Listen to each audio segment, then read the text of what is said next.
Əmlak ekspertləri mənzil tikintisinin zəifləməsini müxtəlif səbəblərlə, xüsusilə paytaxt Bakı ərazisində əsas səbəblərdən biri boş torpaq sahəsinin tapılmamasıdır.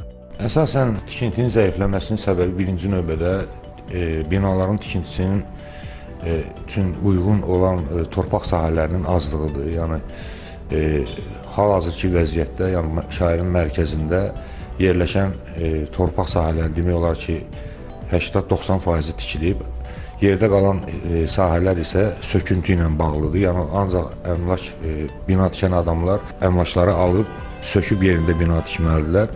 Hal-hazırki vəziyyətdə də yəni müəyyən problemlərlə qarşılaşır bina tikənlər və onlar əsasən istəyir ki, hazır torpaq alıb binaları tiksinlər.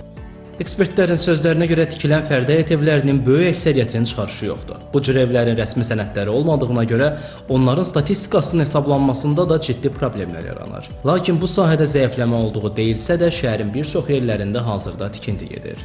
Son 2-3 ildə ən çox Novostroyka tikənlər güc verir Yeni Yasamal və mikrorayonlara.